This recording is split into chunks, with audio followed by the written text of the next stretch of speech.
In the dying winter light of 1776, the American Revolution trembled on the edge of extinction. The poetic language of the Declaration of Independence, signed with bold strokes only months earlier, seemed almost naive against the brutal reality that lay across the snow-covered fields of the colonies. Washington's army, if it could even be called that, was a collection of half-starved farmers, idealists, former British subjects, and men driven by a desperate belief that something extraordinary might rise from their sacrifice. They wrapped their feet in rags because shoes had worn away. They marched on frozen earth that cracked beneath every step. Every breath, every heartbeat, was a reminder that freedom is not born in comfort, it is carved out of suffering. And far from this misery, across the Atlantic Ocean in glittering palaces of marble and gold, men in silk coats whispered about rebellion, not to destroy it, but to secretly save it. This is the hidden story of how France, the ancient rival of Britain, became the unlikely savior of the American Revolution, not purely for idealism, but for power, revenge, and the reshaping of the world. To understand why France saved the American Revolution,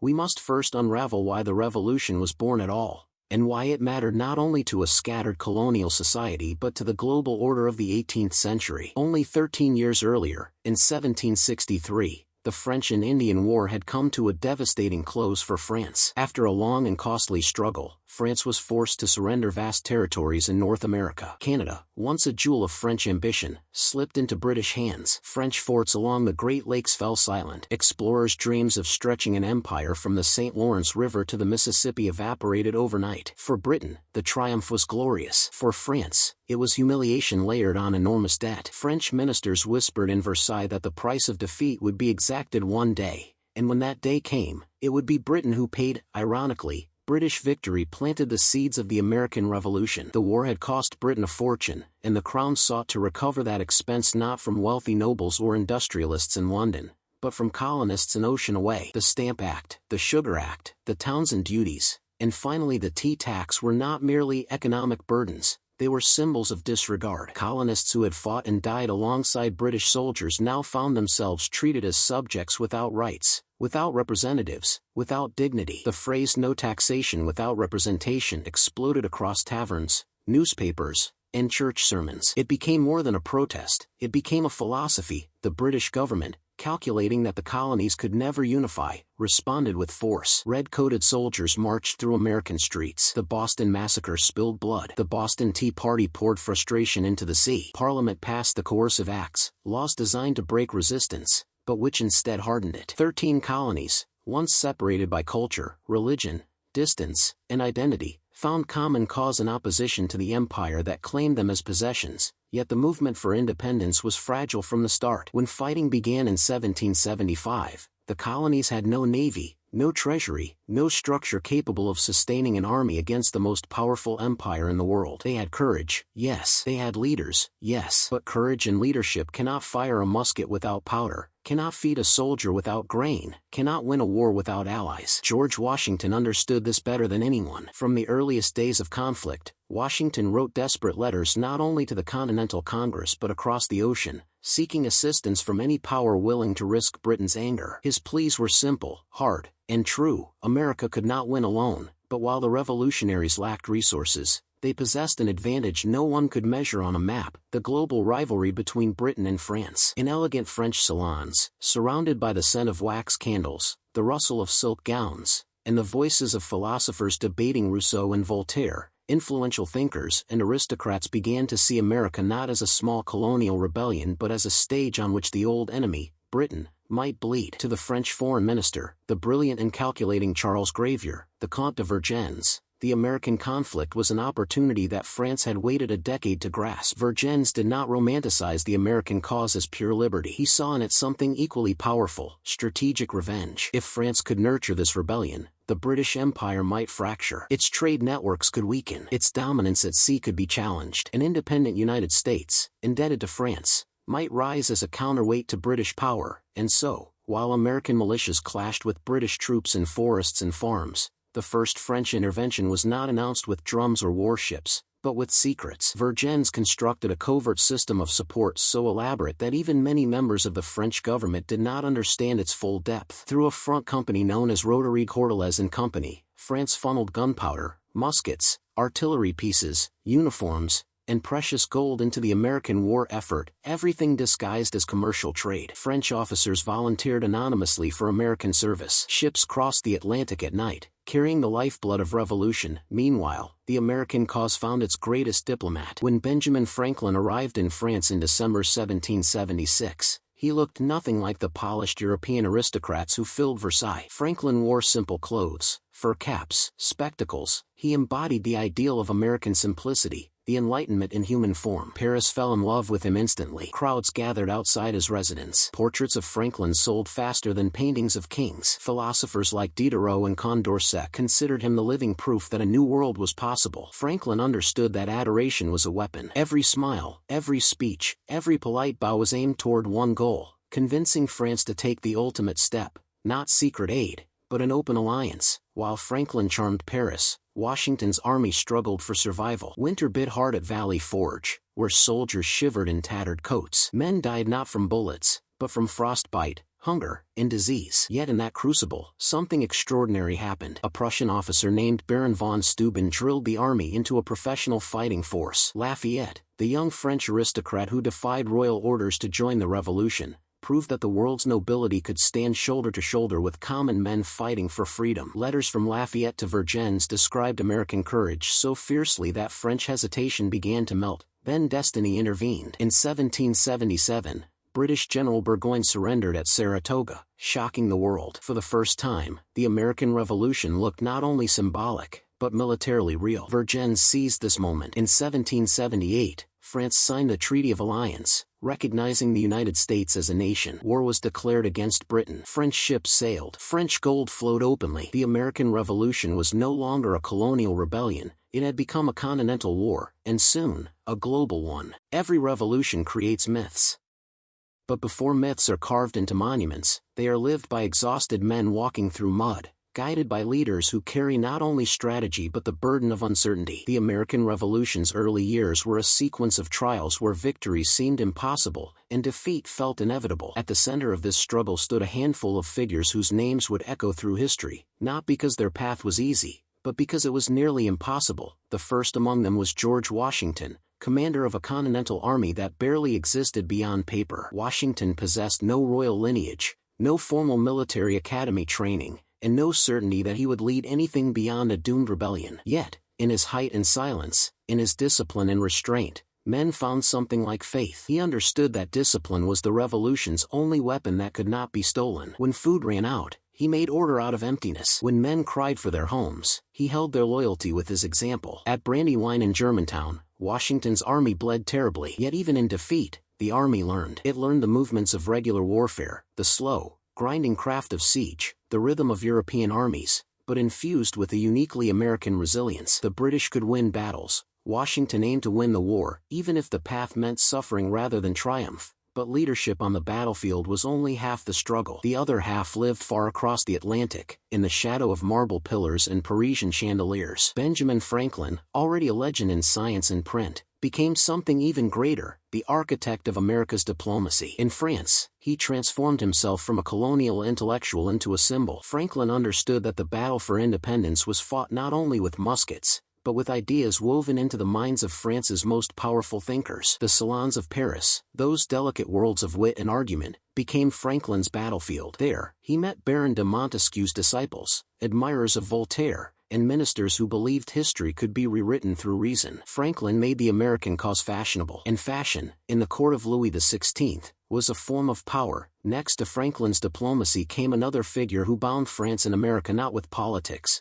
but with love for ideals: Gilbert du Motier, Marquis de Lafayette. He was born into wealth, trained in privilege, and entitled by birth to command armies from the safety of Paris. Yet Lafayette saw something in America that called to his very soul: the possibility of a new society, free not only from monarchs but from old hierarchies. Against orders, he bought a ship, crossed the Atlantic, and presented himself to Washington, a teenager in the eyes of war, yet a visionary in the eyes of history. At Brandywine, Lafayette was wounded while rallying American troops. That wound became symbolic: the blood of French nobility spilled for a country that existed only in imagination. Lafayette's letters to France carried not only military reports but passion. He painted America not as a failing rebellion, but as a rising nation. And in Versailles, his voice mattered. But even with Washington's discipline, Franklin's persuasion, and Lafayette's devotion, the American Revolution faced collapse in its early years. The Continental Congress lacked money. It printed currency that inflated so rapidly that notes became worthless before ink dried. The soldiers were paid in promises. Farmers, seeing their sons starve in winter camps, questioned whether independence was worth the price. British armies occupied major ports. Loyalists, Americans still devoted to the crown, fought their neighbors. The war was not a simple line between two nations. It was a conflict carved into the hearts of families, towns, and friendships. At Valley Forge, the winter of 1777–78, the revolution reached its lowest point. Snow swallowed boots. Fires died early because wood was scarce. Washington walked among the tents that were more like burial shrouds. In this misery arrived a figure who seemed almost mythic, Baron Friedrich Wilhelm von Steuben, a Prussian officer whose background was clouded in rumor, but whose skill in military discipline was unquestionable. Steuben trained the Continental Army in formations, bayonet use, maneuvers, and the organization of a modern force. He cursed in broken French and German, and his orders were translated into English by aides who barely kept pace. Yet within months, ragged men became soldiers. Their lines straightened, their volleys sharpened, their confidence transformed. Steuben was not French, but his arrival was part of France's growing invisible hand. Without French influence and the promise of alliance, even Steuben might never have crossed the ocean. Behind this training and suffering worked another mind across the ocean,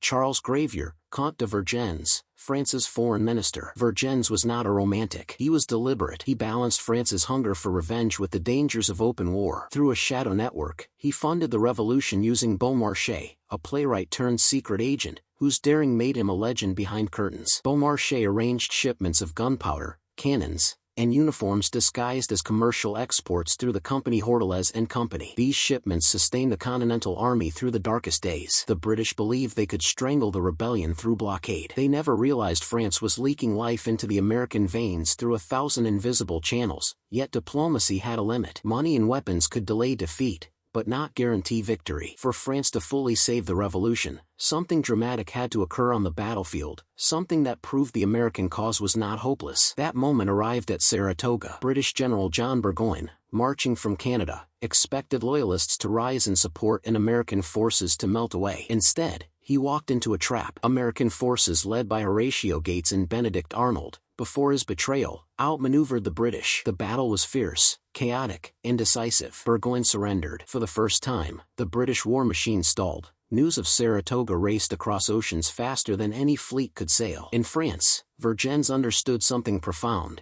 The American Revolution was now real. It was not a noble dream, but a viable war. If France intervened openly, Britain could be defeated. King Louis XVI, cautious but mesmerized by opportunity, agreed. In February 1778, France signed two treaties with the United States, one of friendship and commerce, the other of military alliance. This was the turning point. The American Revolution changed from an internal uprising into an international war. British diplomats, shocked, realized they now fought not against farmers, but against the second most powerful kingdom in Europe. The British Navy faced a rival whose fleets could cut supply lines, challenge sea dominance, and ignite rebellion in British colonies worldwide. And in America, Washington learned of the alliance at Valley Forge. Men cheered, fires blazed, rations improved, spirits rose. The alliance validated their suffering. They were no longer alone, but French intervention brought new challenges.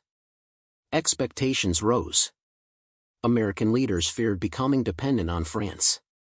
British commanders intensified operations. Loyalist resentment hardened. And the war's geography expanded. Caribbean islands, European waters, African coasts, and Indian oceans became theaters of conflict. The revolution had transformed from a colonial uprising to a global struggle, yet in these early years, the relationship between France and America became something deeper than strategy. French officers bled with American farmers. Franklin dined with thinkers who believed the world could be remade. Lafayette grew into a symbol not only of Franco-American friendship, but of the Enlightenment dreams that crossed oceans. The early struggles were not heroic from a distance, they were brutal, uncertain, filled with hunger, political infighting, and constant risk. Yet from that misery rose confidence, forged by discipline and sustained by French support. Without France, the American Revolution would have ended in the snow outside Philadelphia. But because of France, the war survived its darkest winters. The American Revolution did not pivot on a single musket shot or a heroic charge captured in oil paint. It turned like a great wheel, slow and grinding, through politics, diplomacy, and the thunder of distant cannons. The true turning point was not a battlefield on American soil, it was the arrival of French power, openly and decisively, transforming a rebellion into a war Britain could not win.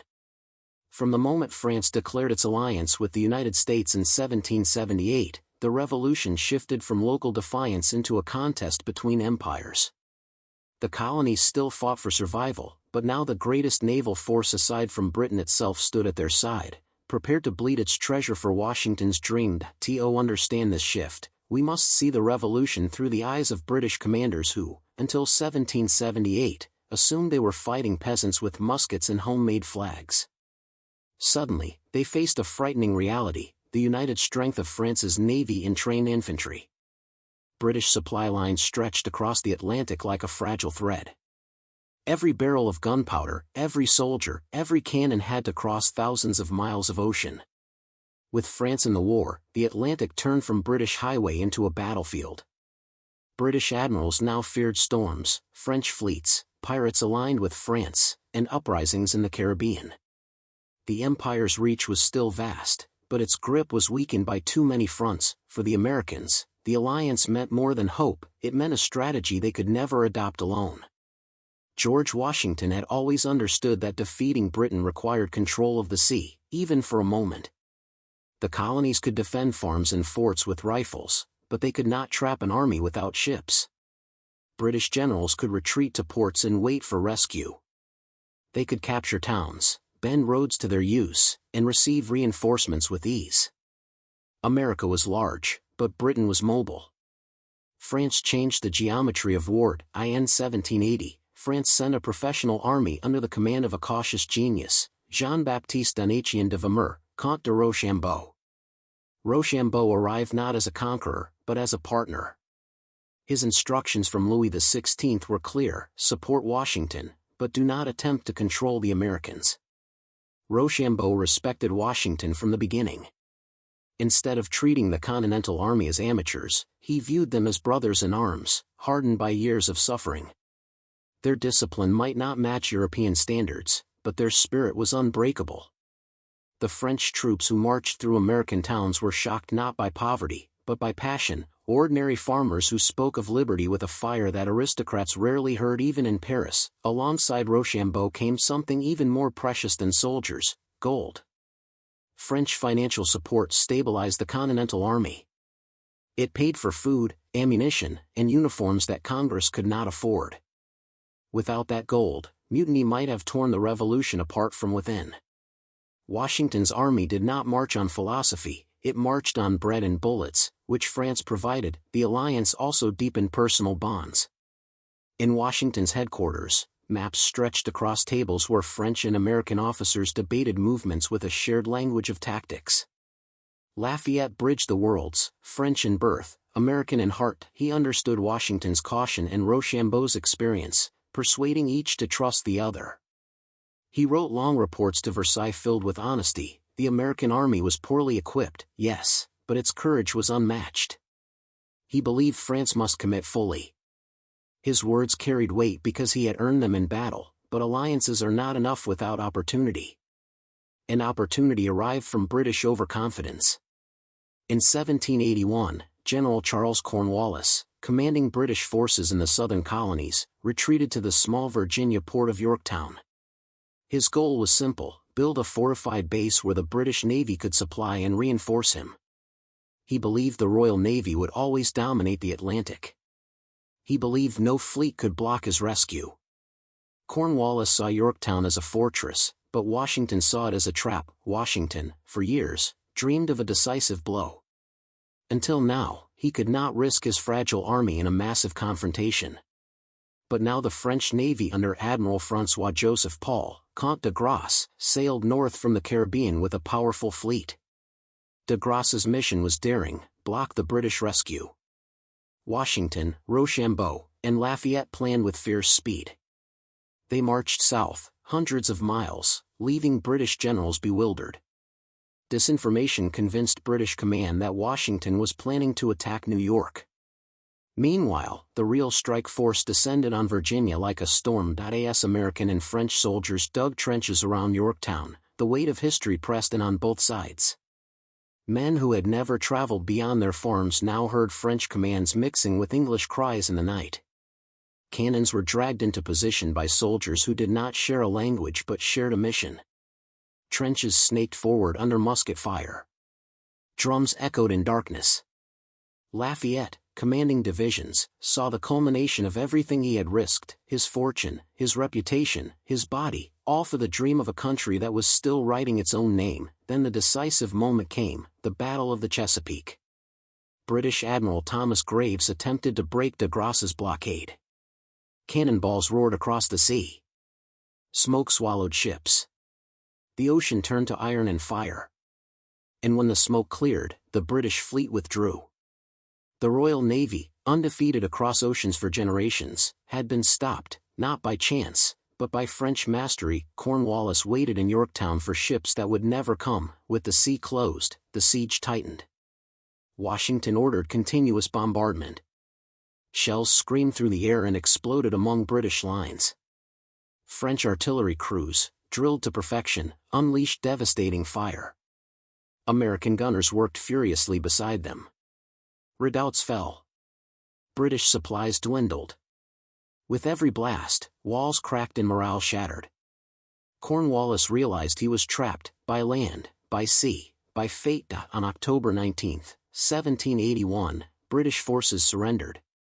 American and French commanders walked among stacked muskets and surrendered flags.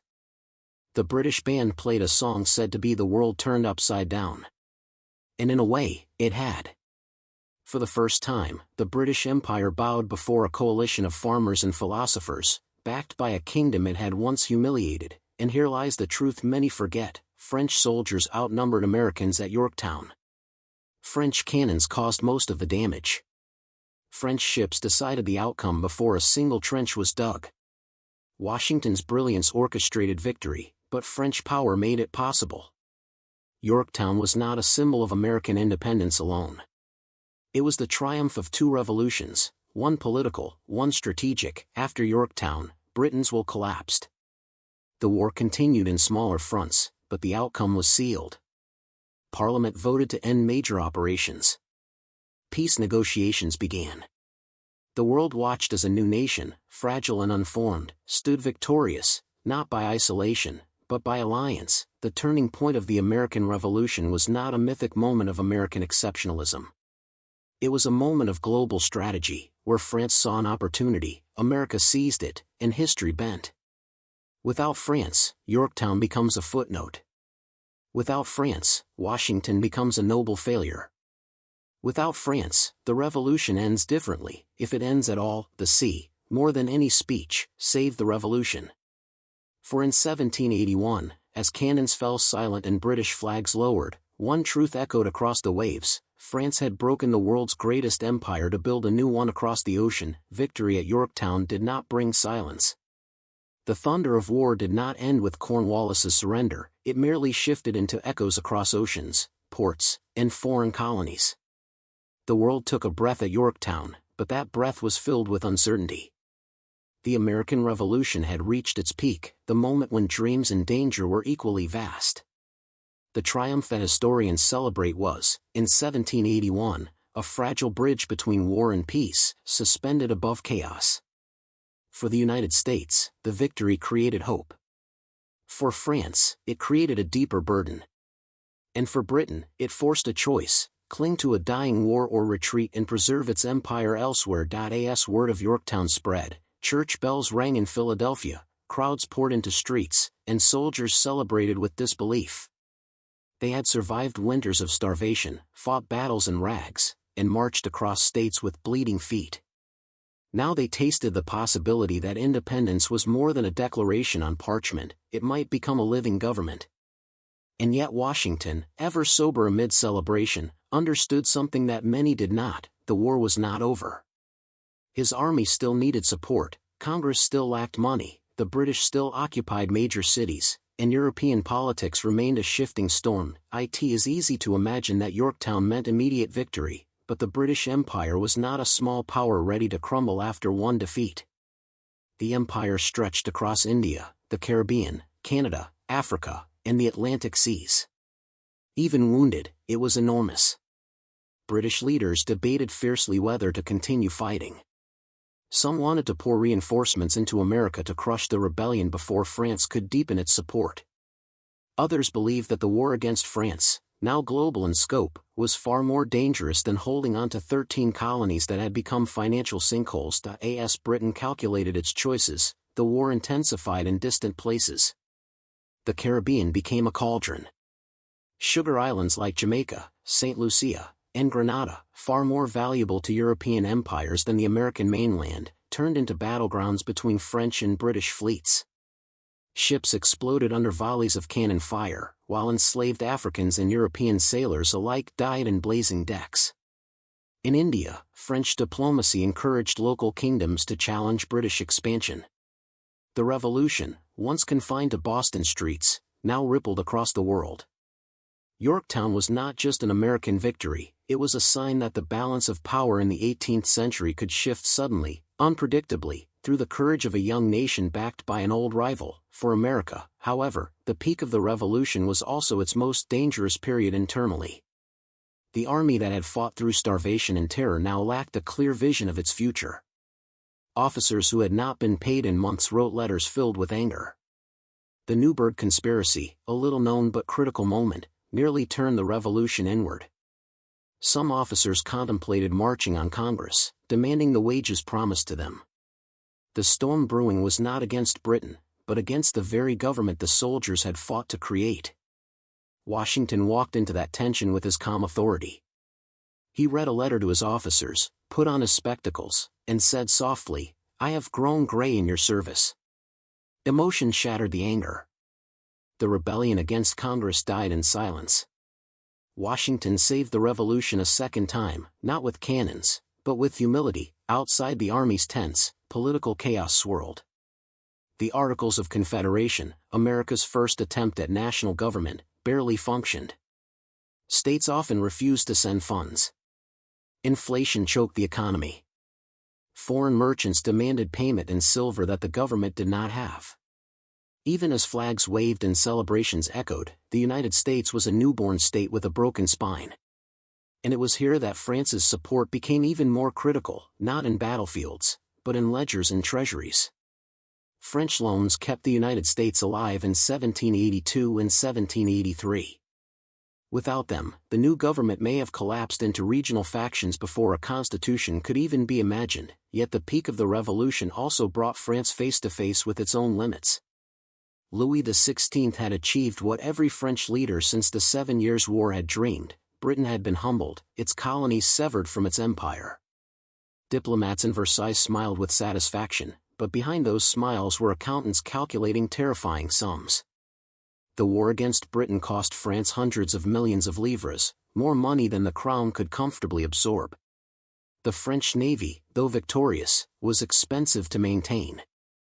Thousands of soldiers had to be fed, transported, supplied. Foreign loans grew.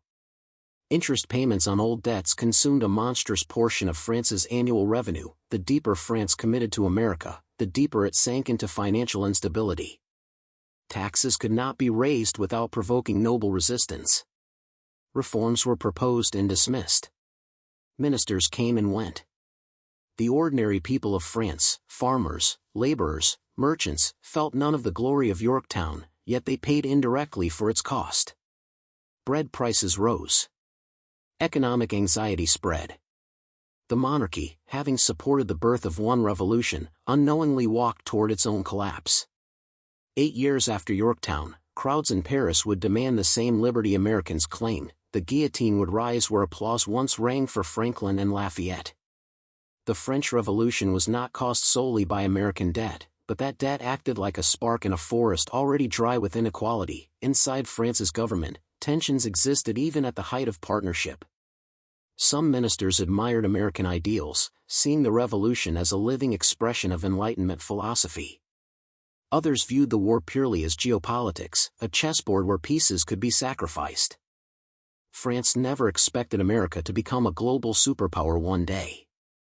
It expected a grateful, dependent young nation, tied by economics and friendship to French interests. The relationship was more complex than simple heroism. France did not save the revolution for charity alone. It saved it to reshape the world in its favor. Washington understood this complexity. He cherished French assistance, respected French officers, and admired Lafayette deeply. But he also feared dependence. If America owed too much to France, could it ever be truly free? As peace negotiations approached, Washington urged Congress to maintain dignity, to remember that alliances, while vital, must be paired with sovereignty. His concern was not arrogance, it was foresight.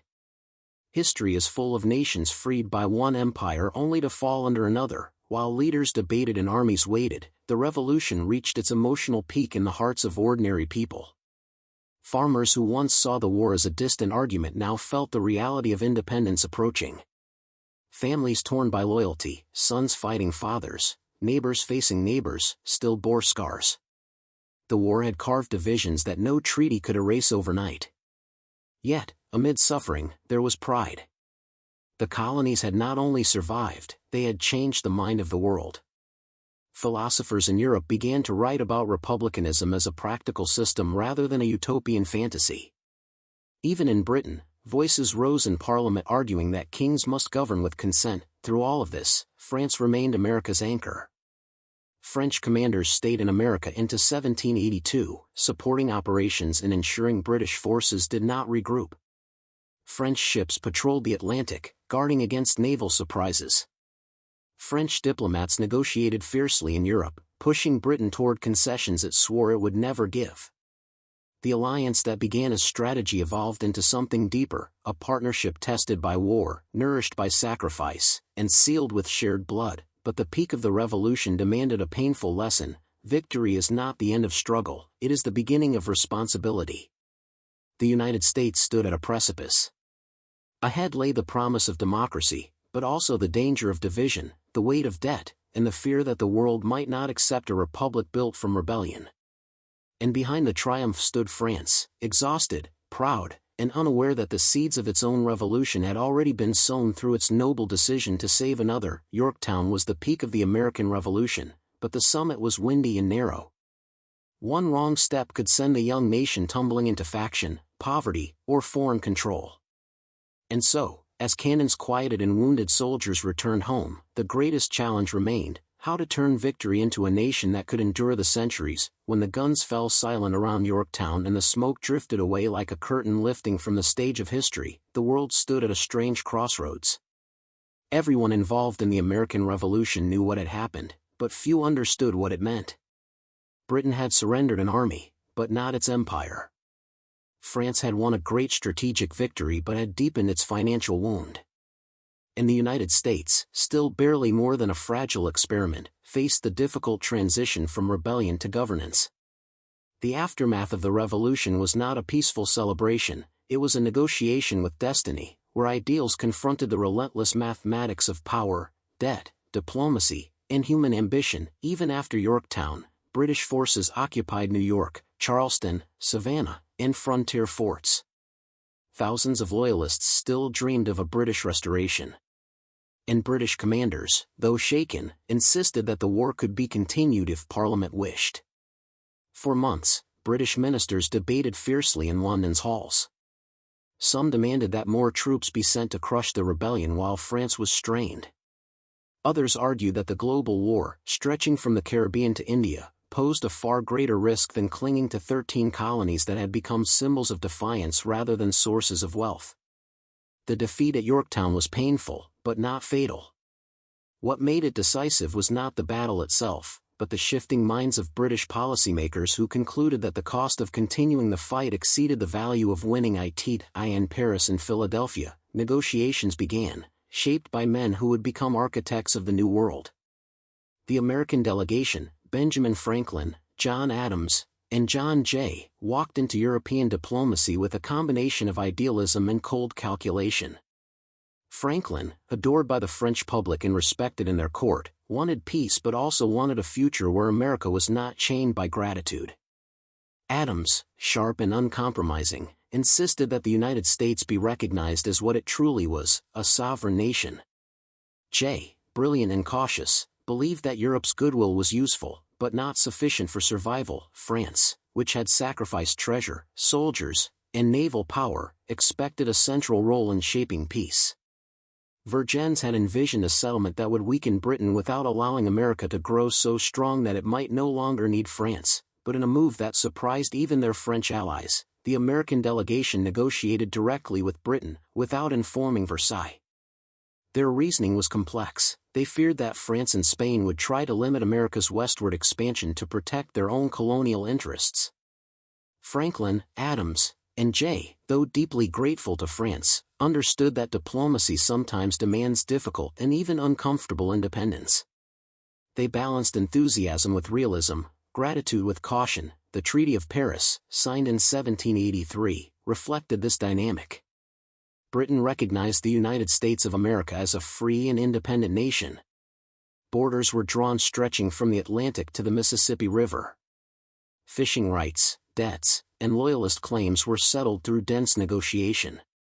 The treaty shocked the world, because it created a republic on a scale never seen before. And though France was present in spirit, America achieved a settlement that gave it a future for expansion, resources, and growth far beyond what anyone expected. For Britain, the treaty preserved imperial dignity by ending a war strategically rather than collapsing militarily. British leaders turned their attention to India and global trade, reshaping their empire into something even larger in the century that followed. The loss of America hurt, but it did not end British power. It changed its direction. For France, the treaty brought victory, but also crisis. France had achieved what it wanted, Britain weakened, French pride restored, and American friendship forming. But beneath the surface of diplomatic triumph lay financial catastrophe. The cost of war had pushed the French monarchy to a breaking point. The royal treasury was drained. Tax reforms proposed to stabilize the kingdom were blocked by aristocrats defending privilege. Economic pain spread through cities and countryside. Bread prices rose. Poverty deepened.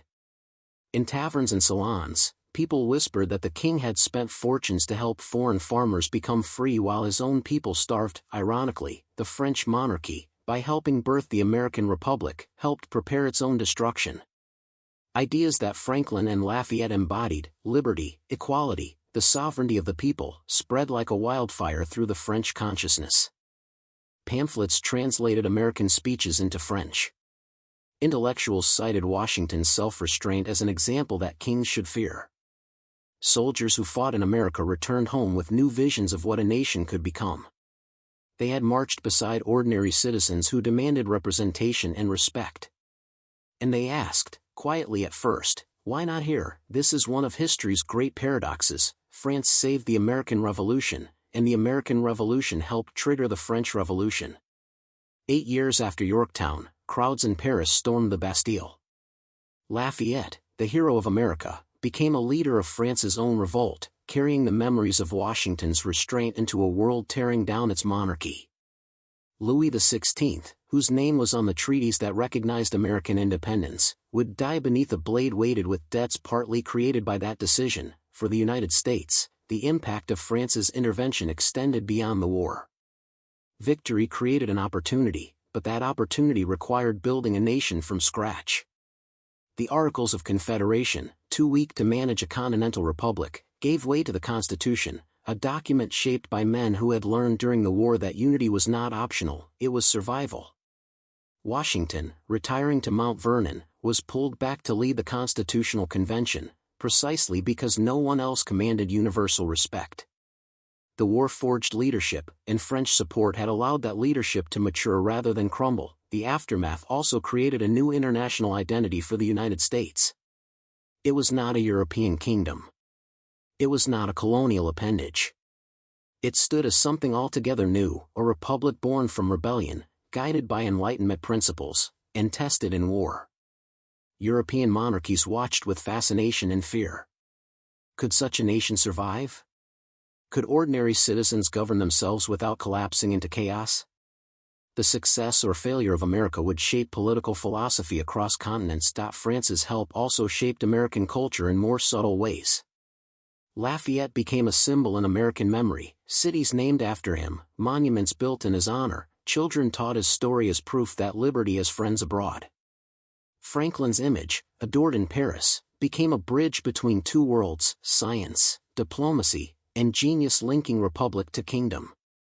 And even after diplomatic tensions arose between the United States and France during the French Revolution, the memory of the alliance remained powerful, especially in times when democracy needed heroes. Globally, the impact of France's intervention in the American Revolution cannot be overstated.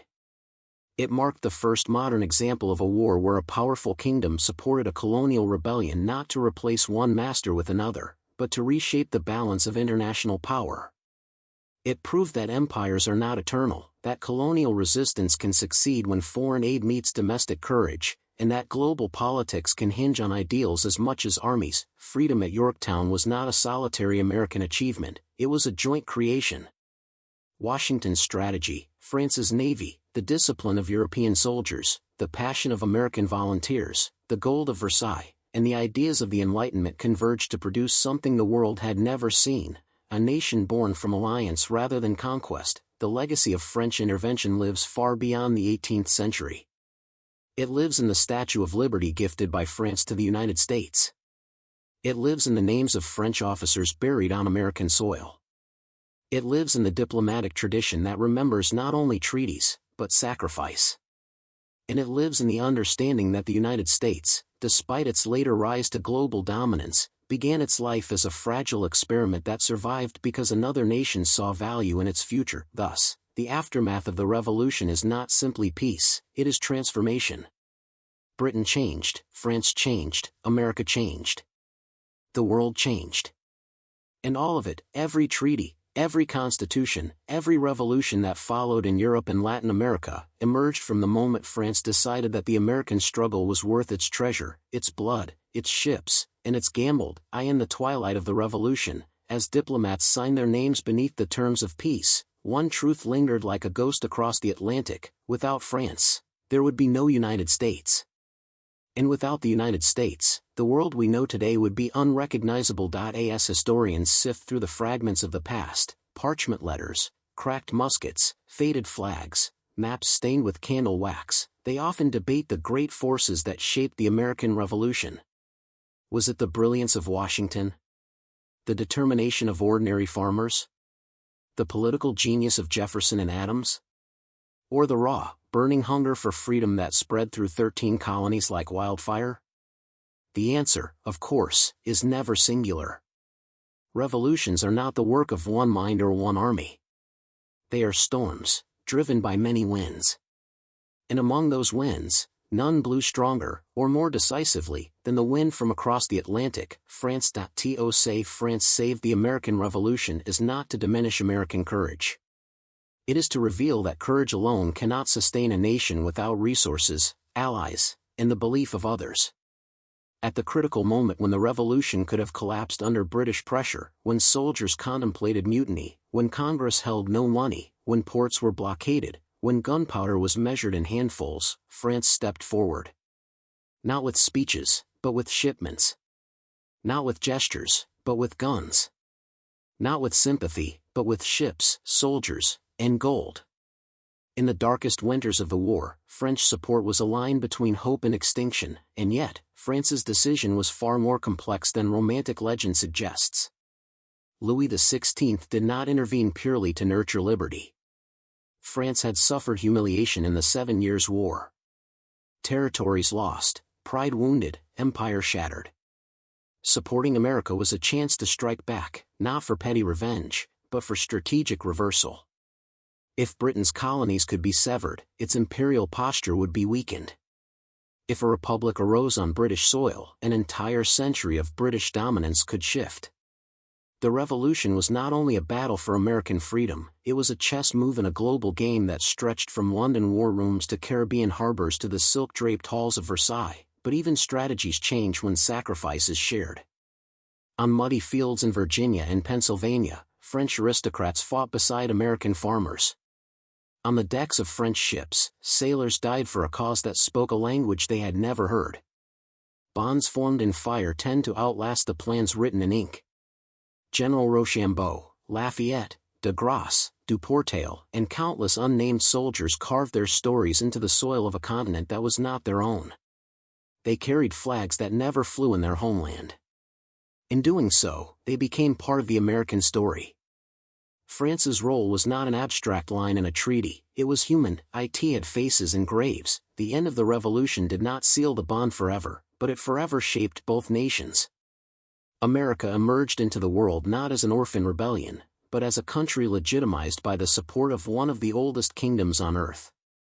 When ambassadors traveled to Europe after 1783, they did so with the weight of French alliance behind them. The idea of a republic was no longer a fantasy, it was seated at diplomatic tables, recognized by kings and emperors because France had insisted that it belonged among them. For France, the war's aftermath ignited a fire that burned inward. The very ideals France encouraged in America began circulating among its own citizens. That power flows from the people, that kings must justify their authority, that representation and rights are not gifts but birthrights. When Lafayette carried the memory of Washington's leadership back to France, the memory of a general who refused a crown, he planted a seed that one day would challenge Louis XVI's throne. The Revolution's echo returned to its source. In the same salons where Franklin once charmed nobles with gentle laughter, anger began to ferment. France had helped birth a republic, and would soon have to confront what that meant for its own future. These ironies of history are powerful reminders that revolutions move in circles. The American Revolution, sustained by French blood, would influence the French Revolution, which in turn would reshape Europe, spark new wars, inspire Latin American uprisings, and force monarchies everywhere to question their permanence. A single rebellion in 13 colonies rippled into centuries of political transformation. And though many nations would forget the details of treaties and naval battles, one truth remained etched in the foundation of the United States: it was born through the courage of many peoples, not the myth of one. As the 18th century passed into the 19th, the story of American independence shifted from lived experience into legend. Paintings portrayed Washington as larger than life. Lafayette became a heroic figure in children's books. France's ships became abstract symbols rather than thunder rolling across the Atlantic.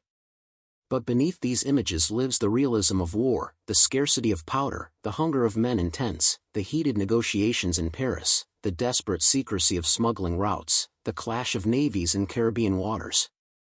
Those details matter, not because they make the story more complicated, but because they make it more real. Freedom was not born from perfection, it was born from imperfection met with commitment. In modern times, alliances are measured through trade agreements, military treaties, and diplomatic statements. But the alliance between the United States and France was forged in a moment when alliances meant survival or annihilation. America was not powerful. It was fragile. France was not altruistic. It was calculating. And yet, the result was something neither predicted: a deep, cultural friendship, tested at times, strained at times, but never erased. In world wars that came centuries later, the two nations would once again fight side by side, remembering the days when their destinies intertwined on muddy American fields. Standing on the cliffs overlooking Yorktown today, the wind coming off the York River carries whispers of that alliance. Flags marking French artillery positions wave under the same sky that saw cannon flashes. Plaques remember the names of French regiments. Graves mark where men from Normandy, Brittany, and Paris fell on American soil. Tourists walk quietly on paths that once echoed with drums and shouted commands in two languages. And though the voices are gone, the ground remembers. The earth where history was made is never silent. Consider for a moment a world where France chose differently. Without French gold, Washington's army at Valley Forge might have dissolved. Without French muskets, militias at Saratoga might have broken. Without French ships at the Chesapeake, Cornwallis might have escaped. And without French recognition in 1778, the United States might have existed only as a brief experiment crushed under imperial weight. In such a world, without the United States, global history shifts. Napoleon's wars unfold differently. Latin American revolutions face greater resistance. European monarchies stand longer. The balance of power never tilts toward republicanism. The 20th century, its democracies, its international systems, evolves on a different axis. That is the scale of France's decision, narrator, soft, concluding tone. The American Revolution was born from the conviction of a people who refused to remain subjects. But it survived through an alliance with a nation that saw opportunity in their struggle. History remembers Washington and Jefferson. It must also remember Vergennes, Rochambeau, Lafayette, de Grasse, and the countless French men who believed that a new world could rise from an old one. Because without France, the story of the United States would not open with victory, it would close with defeat. The Revolution is often shown as a tale of muskets and heroism.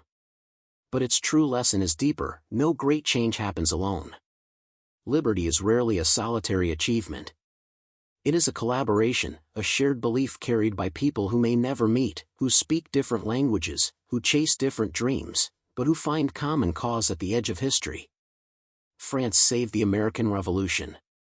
And in doing so, it helped shape a world where the idea of freedom became not a whisper, but a proclamation. Fade out. Soft orchestral music rises. Screens show the signatures on the Treaty of Paris. Camera pans across Yorktown fields. Cut to Lafayette's statue. Finally, a single line fills the screen. For the birth of a nation, two flags flew.